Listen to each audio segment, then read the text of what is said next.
So this is shortly after 06:30 hours GMT, 06:33 hours GMT, and 6:33 in the morning of Friday, 4th of June 2021.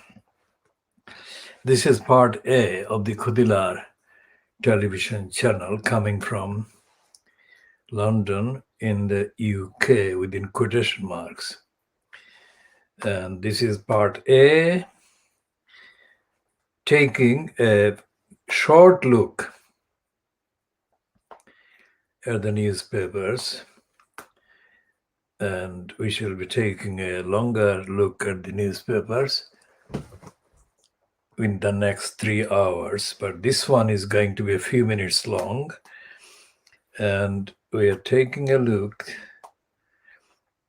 at the rare item on the front page of The Guardian, which says that the data about coronavirus infections and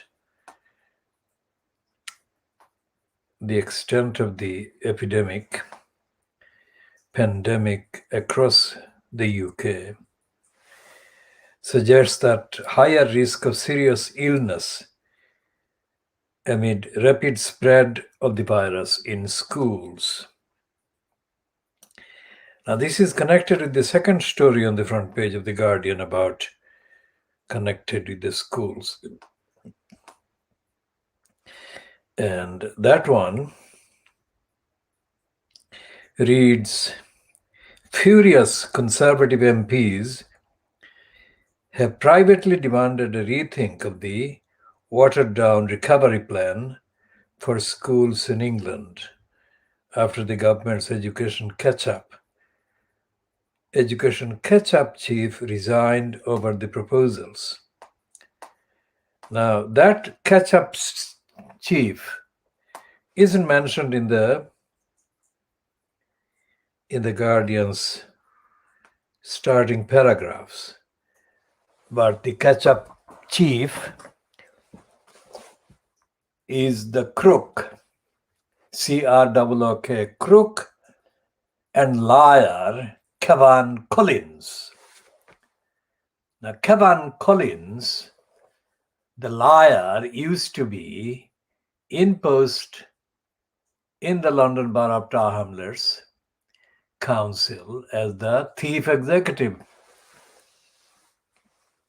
Spelling it again, THIEF, thief executive, who committed a series of criminality and crimes against democracy and against local accountability and against the community while he was in the post. And we have detailed his criminality. Now, the crook Kevan Collins is being painted by the Fleet Street papers as the catch-up czar, which is absolutely absurd. I mean, this creep crept through the corrupt status quo and the bureaucracies to surface as the criminal kind of czar for catch-up, schools catch-up.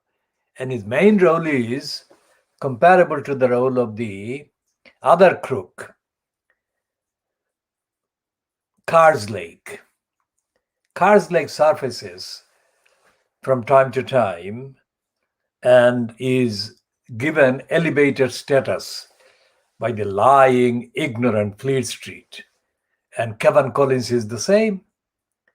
Nobody has actually examined Kevan Collins' role and his movement through the corruptocracy of Whitehall.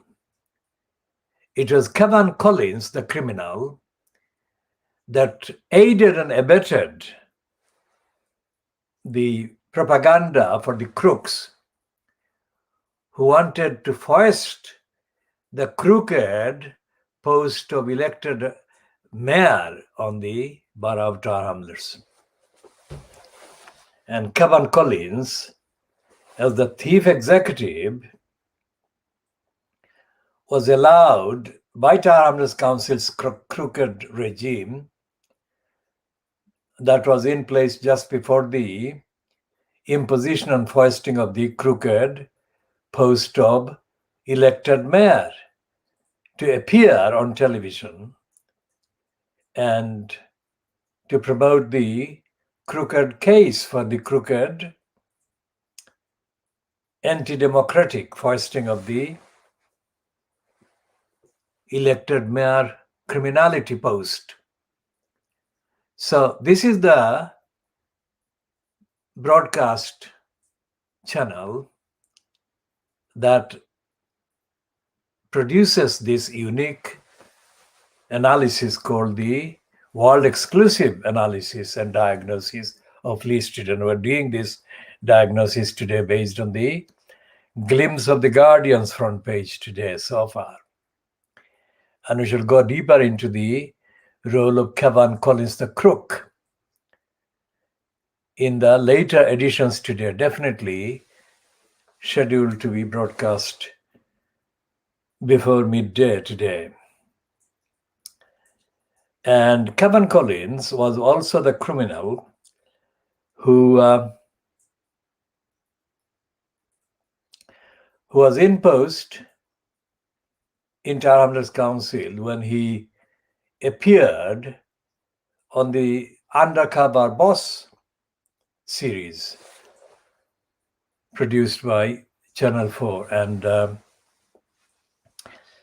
in the program that he appeared in, Kevin Collins perpetrated a series of lies that included his co-liar, Colin Cormack, the criminal crook, in post as the causer of additional aggravated homelessness in Tower Hamlets. And Colin Cormack, the crook, remained in post after Colin Kevins left Tower Hamlets Council. Now, Kevin Collins left Tower Hamlets Council as part of a deal with Lutfur Rahman after Kevin Collins, had aided and abetted Lutfur Rahman in getting into the post of elected mayor at the expense of democracy and honesty and integrity. And that was part of the deal that Lutfur Rahman entered with Kevin Collins, which was part of the agenda to foist the crook Aman Dalby in the post of chief executive to facilitate the corruption and criminality plan and agenda that had been set for the corrupt post holder by the gangs and criminals who brought about the corrupt criminality post of elected mayor. So to see that Kevin Collins has been elevated by the crooked, idiotic, ignorant, irresponsible Fleet Street as a pious person who is part of their suggesting campaign to improve the quality of schools and school pupils is absolutely significant and remarkable. What it shows is that there is no democracy, there is no accountability, there is no honesty, there is no fitness for purpose anywhere in the bureaucracy that is attached to or is in place around the incumbency in the post of the so-called Prime Minister by the congenital liar Boris Johnson. And today's Fleet Street papers are continuing the display of stupidity and corruption and idiocy and ignorance that they do every day. As for India, the piece in the Financial Crimes yesterday, Thursday, the 3rd of June 2021, byline to Amy Kazmin, which we read in full almost, and which was headed, Modi's fraught relationship with pandemic data has harmed India. Now that's the most offensive understatement of the crimes committed by Modi and Modi-fronted regime. Modi is not the subject of discussion, let alone condemnation, across India by the mainstream. He is, but the mainstream media is suppressing all discussion about Modi and Modi's corruption and criminality. In neighboring Bangladesh, Modi is being discussed by the kind of currently active parts of the so-called opposition to the regime fronted by Hasina. And they're talking about Modi in the context of the release in the last 24 hours of a number of protesters against Modi's visit to India in March that had been arrested by Hasina. But the reference to the people being released and reference to the protest against Modi's visit to Bangladesh should not be confined to just the visit or the arrest or the protests. Because Modi has got more opposition in the province of West Bengal in India than he has got in Bangladesh or Bangladeshi regime of Hasina, which is very significant. The difference between the West Bengal regime fronted by Mamata Banerjee and the Bangladesh regime fronted by Hasina is 100%. Kind of the difference is 100% different. Well, the Bangladesh regime fronted by Hasina is 100% kind of in prostration, in almost a position of worshipping Modi and Modi's BJP regime. Whereas Mamata Banerjee in West Bengal represents the most persistent and consistent, comprehensive opposition to Modi and Modi's BJP Brahminist Hindutva regime. So this distinction will be examined, diagnosed in due course, and it is noted in view of the stupid piece by Amy Kazmin in the Financial Times yesterday. Because Amy Kazmin is one of the lying Western peddlers of the lying myths surrounding the so-called image of the biggest democracy in the world. Modi has shown that there is no democracy in India. There is a fascism in India that the mainstream media in New Delhi, in Chennai, in Bombay, in Kolkata are aiding and abetting. And they're doing that to the detriment. Literally, they are colluding in a program of murders, massacres of Indians. And the front page of the Hindu today, the Chennai edition of the front page of the Hindu today confirms this, although the Hindu is not making any critical comment. about Modi's role in the massacres of the ordinary Hindu people in India. The facts are undeniable.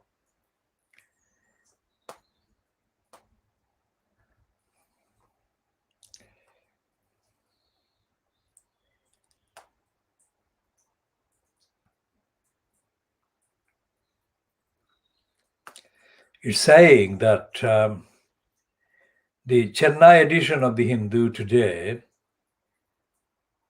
well, this is not the Hindu of today, but it's actually the date is Tuesday, the 1st of June. So it is reporting that the number of new COVID-19 cases across Tamil Nadu is 27,936. And let's see if we can find the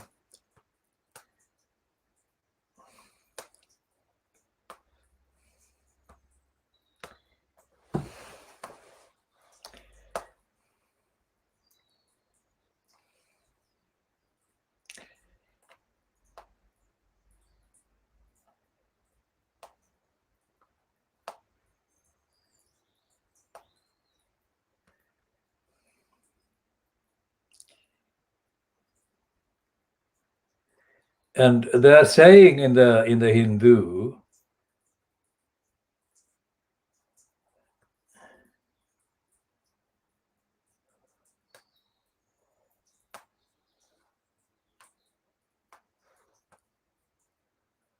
let's see if we can find the Hindu today.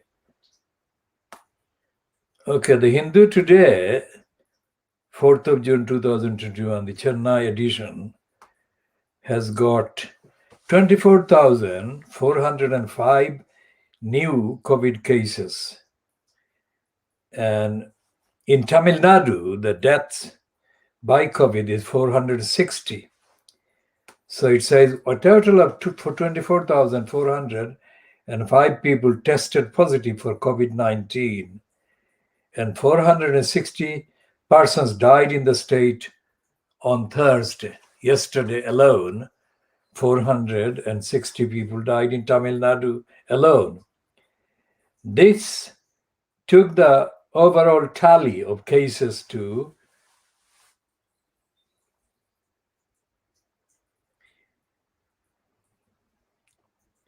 21,072,751, and the death toll to 25,665. But the universal opinion about the statistics of casualties is that Modi regime is understating the numbers. And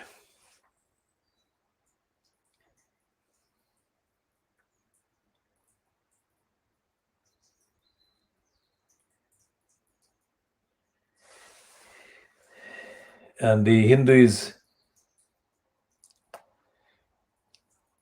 reluctantly admitting that the Modi regime is targeting journalists for telling the truth by accusing them or applying the highest criminal charge against journalists, which is sedition. And the fact that such an atmosphere could be achieved or arrived at or created by Modi against journalists is to do with the role played by the journalists themselves in aiding and abetting the Hindu fundamentalist Hindutva agenda across India. So we shall be talking more about India, Modi, and the impact on the safety of Indians under the Hindutva regime of criminals fronted by Modi in later editions. This is coming to 7 minutes to 7.